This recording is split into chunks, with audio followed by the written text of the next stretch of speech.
मुक्ति जरूरी है तो बंधन भी जरूरी है। बिना बंधन की मुक्ति नहीं होती। एक झाड़ू भी जब तक बंधी रहती है तब तक वह कचरा साफ करने के काम आती है, और जब वह बिखर जाती है तो खुद भी कचरा हो जाती है। इसका मतलब है कि संस्कारों से बंधे रहने से इंसान समाज का कचरा साफ करने के काम आता है। मर्यादाओं से बंधे रहने से इंसान अमर्यादाओं को खत्म करने के काम आता है। शील संयम से बंधे रहने से इंसान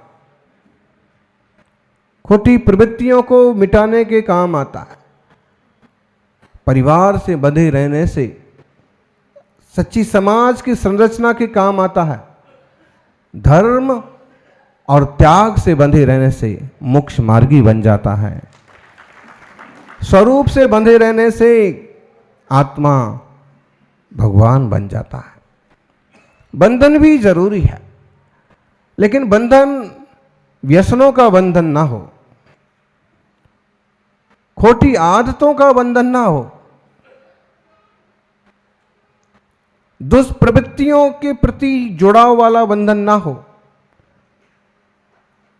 नशे की लत का बंधन ना हो, गलत प्रवृत्तियों का बंधन ना हो। ये सब चीजें तो छोड़ दी जाएं, इनसे तो मुक्त हो लिया जाए, और बंधन हो तो ये बंधन तो त्याग का बंधन है। पूरा स्वर भरा आया क्या? ये बंधन तो, अगर आप श्रावक हैं, गृहस्थी की बात करो, तो ये बंधन श्रावकों का प्यार का बंधन है। प्यार होता है तो परिवार चलता है, और प्यार नहीं होता है तो सब बिखर जाता है। आप कहें घर में गायें, प्यार का बंधन है, लेकिन जब जिनालय की तरफ निकल जाएं, मुनिराज के सानिध्य में हो, तो ये बंधन तो त्याग का बंधन है। इतना त्याग ने प्रभावित किया कि हम घर छोड़ करके आपसे बंध गए और आपके पास तक चले आए, और पास में बैठ बैठ के हम भी थोड़ा थोड़ा त्याग करना सीख गए। जैसे लोगों की संगति करते हैं वैसे बन जाते हैं, जैसी संगति में बैठते हैं वैसे हो जाते हैं। इसलिए आचार्य देव पूज्यपाद स्वामी एक बड़ी शिक्षा देते हैं कि जब तक खुद को ऊंचाइयां हासिल नहीं होती हैं, तब तक जिन लोगों ने पा लिया है उनके पास बैठना सीख लो। यह हमें बहुत अच्छा लगता है कि किसी किसी की रुचि सहज रूप से सत्पुरुषों की सानिध्य की होती है, और ये दो लाइनें कि सागर किनारे बैठा करो, सागर किनारे बैठा करो, कोई ना कोई लहर तो आएगी। माना कि भले ही ना मिले हीरे और मोती, कम से कम सूरत तो धुल जाएगी। तुरंत तुम मुनिराज ना बन पाओ, रत्नत्रय की हीरे मोती ना मिल पाए, लेकिन जो बदसूरत हो रहे हैं, बदचरित्र हो रहे हैं, वो तो सूरत तो धुल जाएगी। 97 नंबर का श्लोक है, भिन्नात्मान्मुपास्यात्मा परो भवति तादृशः वर्ति दीपं यथोपास्य भिन्ना भवति तादृशी। भिन्नात्मानो उपास्य आत्मा परो भवति तादृशा। भिन्न आत्मा की उपासना करके ये आत्मा भी वैसा हो जाता है। भिन्न आत्मा कौन है? ज्ञानी भिन्न भिन्न है, अभिन्न अभिन्न है। भिन्न कभी अभिन्न नहीं हो सकता, अभिन्न कभी भिन्न नहीं हो सकता। फिर भी कह रहे थे भिन्न आत्मा की उपासना कर लो, जब तक तुम अपने अभिन्न आत्मा को नहीं पकड़ पाए। भिन्न का मतलब अलग, भिन्न भिन्न है। जब किसी से राग होता है तो आप क्या कहते हैं? दो शरीर एक जान है। ऐसा है? दो शरीर एक जान है।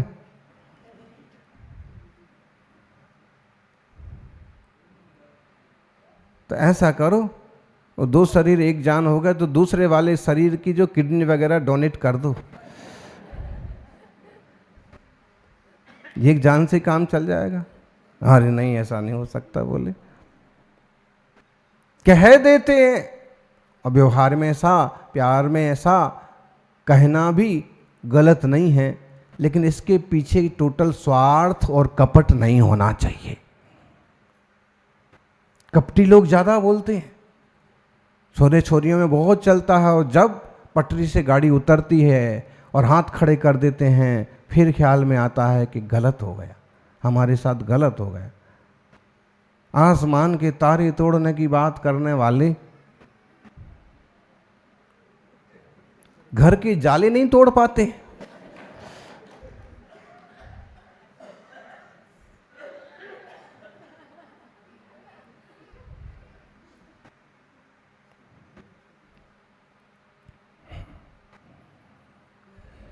दुनिया है, बातें करते हैं। एक आदमी को बहुत फेंकने की बात थी, बहुत फेंका करता था, मैं ऐसा करूंगा वैसा करूंगा, दुनिया बदल दूंगा।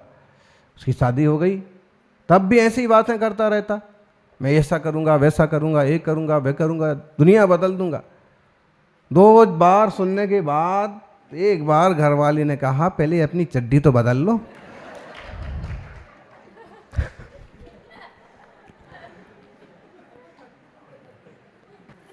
है नाड़ा आगे की जगह पीछे लगा हुआ है, पीछे का आगे है, पहले अपनी चड्डी तो ठीक से धो लो, बदल लो। आदमी की अकल, इसीलिए बड़े बड़े पुरुष महापुरुष इसलिए कहते हैं एक सक्सेस आदमी के पीछे एक महिला का हाथ होता है।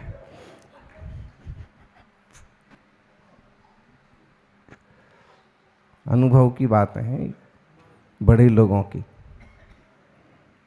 हम तो सुन पढ़ के बोल रहे हैं, लेकिन भिन्न भिन्न है। तुम क्या बदल दोगे? वो चीजें तुम्हारे बदलने से बदल रही होती तो बदल जाती, और भी हो गए कहने वाले तो भिन्न को तुम क्या बदल लोगे? तुम बदल सकते हो तो अभिन्न को बदल सकते हो, लेकिन ये जरूर है कि जब तक अभिन्न पदार्थ समझ में नहीं आया है तब तक भिन्न पदार्थ को देखो, समझो, और अगर वो आदर्श है तो उसकी उपासना करो। राग में बोलते हैं कि हम सब एक हैं, हम दोनों एक हैं। 2 दोस्त थे, बहुत पक्की दोस्ती थी, एक दूसरे का पूरा सहयोग करना, एक दूसरे का काम कर देना। लेकिन किसी कारण से बात बिगड़ गई,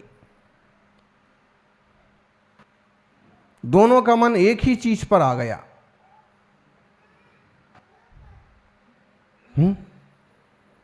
जो बहुत खतरनाक चीजें होती हैं दुनिया की, एक ही सीट पर आ गया विधानसभा चुनाव। दोनों पक्के दोस्त थे, पार्टी के पक्के कार्यकर्ता, एक के बिना दूसरा नहीं दिखता था। लेकिन अब उपचुनाव में चाहते हैं कि हम भी खड़े हों और हम भी खड़े हों। सगे भाई थे, नमो नारायण और हरीश मीणा।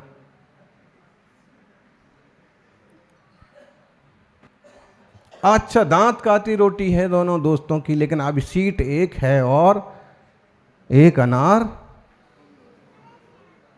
100।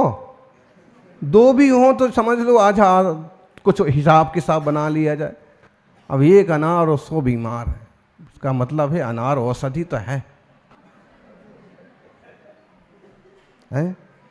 ऐसा जब लिखा है तो अब इसके समझना ये है कि अब एक अनार है, 100 बीमार हैं, 2 बीमार हैं, एक सीट है, एक वस्तु है, चाहने वाले 2 हैं, 10 हैं, तो 2 पक्के दोस्त भी होंगे ना।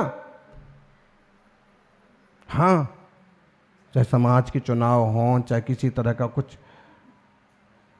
कहीं मुखिया बनने की बात हो, तो बहुत कम लोग होते हैं जो एक दूसरे को संभाल पाते हैं, वरना वो दोनों दोस्त अलग अलग हो गए, इस तरह का कोई विषय पेंच फंस गया, एक चीज पर, एक छोरी पर दोनों का मन आ गया। अब जब दोनों मिले, दोनों संस्कृत के ज्ञाता थे, संस्कृत में श्लोक कहा, होना चाहिए संस्कृत का, प्राकृत का ज्ञान होना चाहिए। और घर में जब भी झगड़े की बारी आए तो संस्कृत में झगड़ा होना चाहिए, प्राकृत में झगड़ा होना चाहिए, तो सुनने वालों को भी लगेगा कि पूजा हो रही है, भक्तामर पढ़ा जा रहा है, हवन हो रहा है, हैं थोड़ी करछुली वगैरह उठ भी जाएं, बेलन वगैरह चल भी जाएं, थोड़ा धुआं वगैरह निकल भी पड़े तो भी पड़ोसियों को डाउट नहीं होगा, पूजा हो रही है। किसकी पूजा हो रही है तो भगवान ही जाने। संकल्प कर लो, जब भी गुस्सा आएगा या किसी को गाली देना है तो संस्कृत में दूंगा, प्राकृत में। सोचते सोचते ही अब गुस्सा गायब हो जाएगा। क्या तो एक मित्र ने कहा कि भाई आजकल तुम बहुत दूर दूर रहते हो, पहले तो यूयम वयम वयम यूयम इत्तेतन मतिरावयो, पहले जब कभी भी इसी तरह की प्रवृत्ति होती थी, यूयम वयम वयम यूयम इत्तेतन मतिरावयो, पहले हम दोनों की बुद्धि ऐसी थी कि तुम हो जो सोई मैं हूँ, और मैं हूँ सो तुम हो, कोई बात नहीं।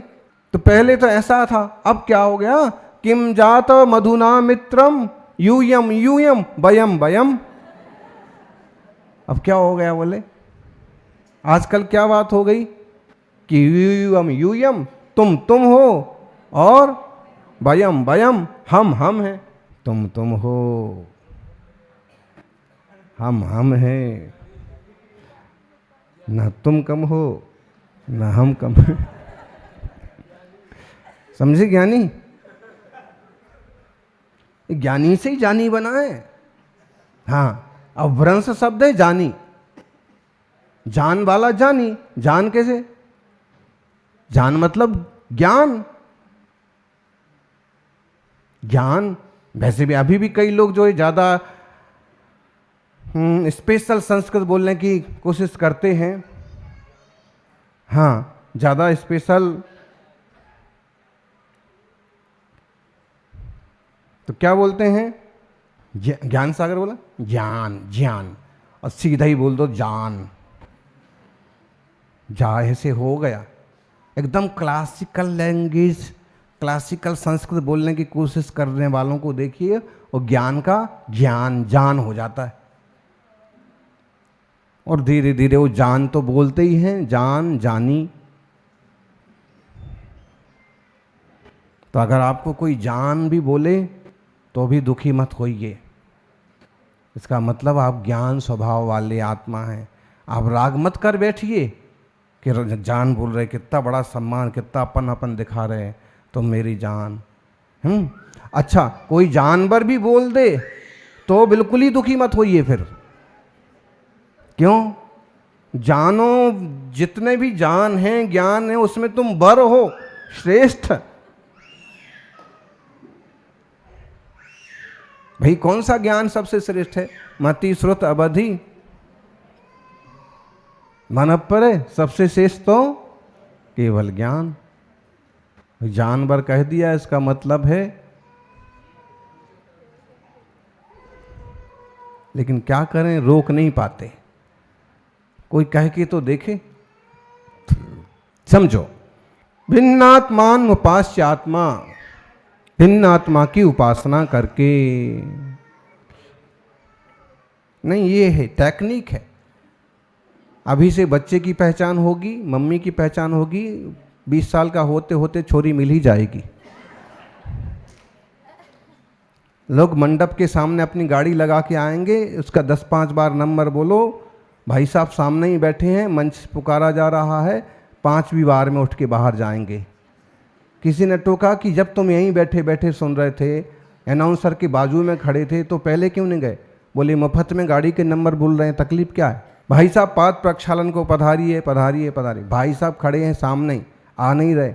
कोई कहता है चलो ना, बोलना है तो 2-4 बार बोल रहे हैं, तो पैसे तो दिए हैं। ये हाल है, सच्ची तो नहीं कहती। अच्छा, भिन्नात्मानुपास्यात्मा परो भवति तद्रसः। भिन्न आत्मा की उपासना कर लो ज्ञानी। इससे हमने आपको भिन्न की बात समझाई कि कैसे भिन्न भिन्न होते हैं। भले कह देवे राग में कि अभिन्न हैं, लेकिन अभिन्न होते नहीं हैं। तो घोष श्रावक धर्म अपना निभाइए, उसकी मनाही नहीं है, लेकिन समझ लो कि भिन्न आत्मा कौन है। अब यहाँ अरहंत आदि भी आपसे भिन्न आत्मा है, फिर भी मंदिर भागे जा रहे। गुरुदेव भी भिन्न आत्मा हैं, फिर भी चौका लगाने के लिए महीने महीने भर पुरुषार्थ कर रहे हैं, हर रोज पड़गान कर रहे हैं। क्यों? बोले भिन्नात्मानोपास्य आत्मा परो भवति। भिन्न आत्मा की उपासना करके आत्मा उनके जैसा हो जाता है, पर हो जाता है, श्रेष्ठ बन जाता है। वर्ती दीपम यथोपास्य। जैसे दीपक की उपासना करके बत्ती भी दीपक स्वरूप हो जाती। दीप प्रज्वलन हुआ, दीपक की उपासना, एक जलता हुआ छोटा सा दीपक आया और यहाँ इस बत्ती ने उस दीपक की उपासना की।